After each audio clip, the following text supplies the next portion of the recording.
It is late summer, 1970, New York City. And Lou Reed, who is, I mean, he's the absolute creative engine of the Velvet Underground. Oh, without a doubt. Yeah, he is just walking out the door. He is completely done with the band. Just quitting on the spot. Exactly. And right as he is leaving, the executives at Atlantic Records, along with the band manager Steve Sesnick, are sitting in a studio secretly butchering his masterpiece. It is so wild to think about. They are literally taking a razor blade to the multi-track tape of Sweet Jane. Yeah, just physically slicing the tape. Just slicing out this gorgeous sweeping bridge section, the Heavenly Wine and Roses part. And they're doing this just to squeeze the track into a strict 3-minute and 55-second runtime. Which was all just to fit AM radio constraints. Right? Exactly, just for radio formatting. It was an absolute artistic tragedy. I mean, by amputating that specific section, they didn't just shorten the song for commercial formatting. Right. It completely changed its fundamental meaning. The listener was basically robbed of the entire emotional core of the track. Which is crazy because, you know, removing a few lines of a song happens all the time in radio edits. Sure, it happens every day. But this one is uniquely egregious. To understand why, you really have to look at the emotional trajectory Lou Reed was building. Because he was trying to write a transcendent celebration of everyday grace, you know? Yes. And when the label excised that bridge, they completely flattened the song. They turned it into this cynical, detached pop track that just abruptly ends on the incredibly bleak sentiment that life is just to die. Which is the exact opposite of his intention. I mean, the philosophical rupture here is massive. It really is. That missing bridge was meant to be a moment of spiritual epiphany. And Lou Reed was, he was absolutely furious when he discovered this hack job. Because he had already quit the band in August 1970. Right? Exactly. So he essentially denounced that truncated, butchered release for 25 years. Audiences literally didn't hear the song as intended until the multi-track tape was finally restored on the 1990s reissues. Right, specifically the 1995 box set. Yeah, and the 1997 fully loaded edition. And when you finally hear that restored version, I mean, the musical architecture is breathtaking. It really changes everything. The transition into that missing bridge, it shifts the song into a minor key, which then resolves into this soaring, almost hymn-like Wine and Roses vocal refrain. It's beautiful. And that leads directly into a pure 2-chord Plagal cadence chorus before the final vamp. And for those who might not know, a Plagal cadence is, well, it's the chord progression you hear at the end of a church hymn on the word Amen. Oh, wow. Yeah, it moves from the 4th chord of the scale to the 1st chord. Emotionally, it provides this profound feeling of divine resolution. So the magic that the label stole was basically the sound as a cynical worldview opening up into something deeply sacred. Welcome to Deep Cuts and Deep Thinking. Today, we are bringing you directly into the recording studio and the tangled history of one of the greatest rock songs ever written. You really are. The mission of this deep dive into our sources is to uncover how a single commercial compromise can, completely alter the DNA of a masterpiece. And how, ultimately, true art survives despite all the tampering. Right. Because to understand why the label felt the need to take a scalpel to this tape in the first place, we have to look at the immense, crushing pressure the band was operating under leading up to these sessions. It was intense. Late 1969 was a highly precarious time for the Velvet Underground. They were kind of in a weird spot, right? Yeah, they had built this legendary, almost mythic reputation as the avant-garde, noisy house band for Andy Warhol's factory. Which is iconic, but not exactly radio-friendly. No, not at all. Their earlier work was abrasive, challenging, and frankly, completely commercially unviable. So by the time they get signed to Atlantic's Cotillion label, the executives give them a very explicit, very blunt directive. Make an album loaded with hits. Which is just so on the nose. They literally named the album Loaded as a nod to that demand, right? Yeah, they weren't being subtle. The label wanted something they could play on standard AM radio, which, as we mentioned, had incredibly rigid constraints back then.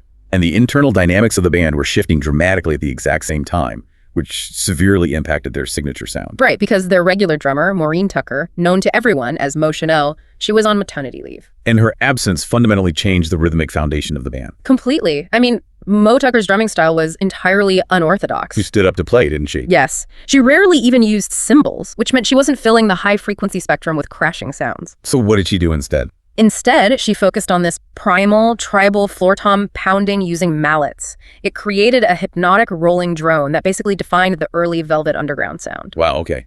But in her absence, Doug Yule, who was also playing bass guitar on the track, and his brother Billy Yule stepped in to handle the drums. And they brought a completely different philosophy to the rhythm section. Right, the Yule brothers provided standard, crisp, pop rock drum patterns. Yeah, they used the snare and the hi-hat in a totally traditional way. So instead of a hypnotic avant-garde drone, the foundation of Sweet Jane became a tight, syncopated bounce. It sounded like standard rock and roll. It honestly reminds me of a modern indie film director, like someone known for these gritty, challenging art house movies, suddenly being handed a massive superhero franchise. Oh, that's a great analogy. Right. The studio's telling them, hey, keep your unique edge, but you have to hit all these standard, accessible commercial beats so we can sell popcorn and action figures. Exactly. So my question is, did this intense commercial pressure actually force Lou Reed to write a tighter, better song, even if the label ultimately ruined the final cut? Well, the constraints of writing a hit undeniably forced Reed into a structural economy he hadn't fully embraced before. He had to be more concise. Right. He had to distill his complex literary ideas into a 3 to 4 minute accessible framework. Which is tough. It is. And the great irony of the label's interference is that Reed actually did deliver the accessible hit they asked for. He really did. He just smuggled his subversive New York bohemian sensibilities right into the lyrics, basically operating like a Trojan horse. That is so cool. Let's break down the mechanics of that Trojan horse, starting with the music itself. Yeah, let's look at it. The foundation of Sweet Jane is deceptively simple. It is a 4-chord D major cyclical harmonic engine. D to A to G to B minor and back to A. Over and over again. It is incredibly driving and catchy. It is a brilliantly efficient progression, but the specific tone is what makes it feel so heavy and iconic. Because he did something specific with the tuning, right? Yeah, Reed detuned his electric guitars a full step down. By playing in what is called D standard tuning, the strings are literally slacker. And what does that do? This looseness allows the guitarist to strum these full, thick bar chord voicings. Ah, I see.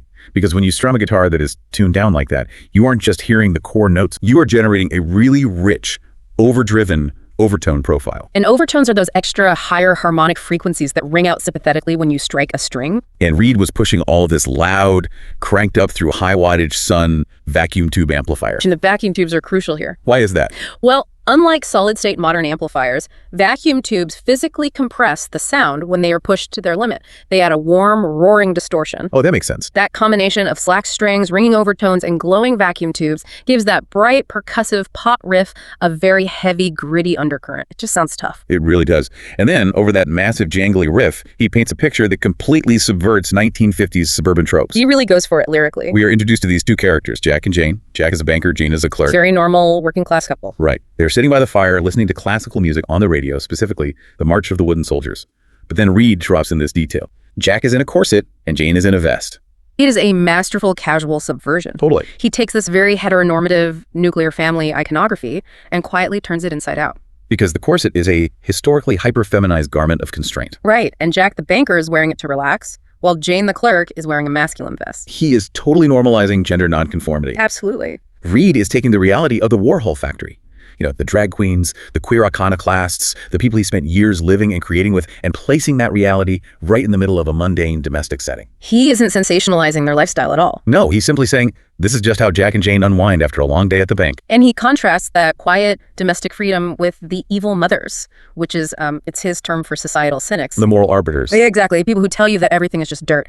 Reed uses this song to actively attack kind of existential nihilism that flattens life into meaninglessness. He is offending the beauty of simply being alive and being yourself. Yes, beautifully said. I do want to push back on a piece of fan lore regarding this narrative, though. Oh, about who Jane is? Yes. For decades, fans have obsessed over who Jane was in real life.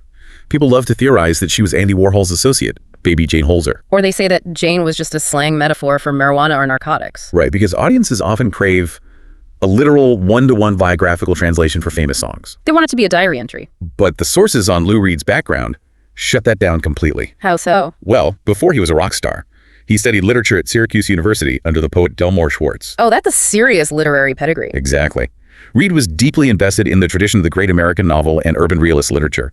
Jane isn't a direct biographical portrait of someone he knew. She's a composite. Yes, she is a sophisticated literary composite. She was designed specifically to explore the friction between social expectations and countercultural freedom. It's not about a specific person, it's about a broader human condition. Which perfectly brings us back to the bridge that the executives cut out. Right, the missing bridge. Reed built this perfect vehicle. He had the catchy D major vamp, the accessible pop rock drumming from the Yule brothers, and these brilliant subversive lyrics wrapped in a catchy melody. It was a hit waiting to happen. But the executives still panicked. And the specific musical and emotional mechanics of the bridge explain exactly what they were throwing away. Let's get into it. When the song reaches this point, it shifts away from that driving, relentless 4-chord progression and drops into the key of B minor. And dropping into a minor key immediately changes the emotional temperature of the song, you know? It feels introspective. Yeah, slightly melancholic. Yeah. What is fascinating here is how the narrator's entire perspective shifts. In academic terms, you would call this a hermeneutic shift. Right, which simply means the lens through which we are interpreting the story fundamentally changes. Okay, that makes sense. The bridge acts as the philosophical thesis of the entire song.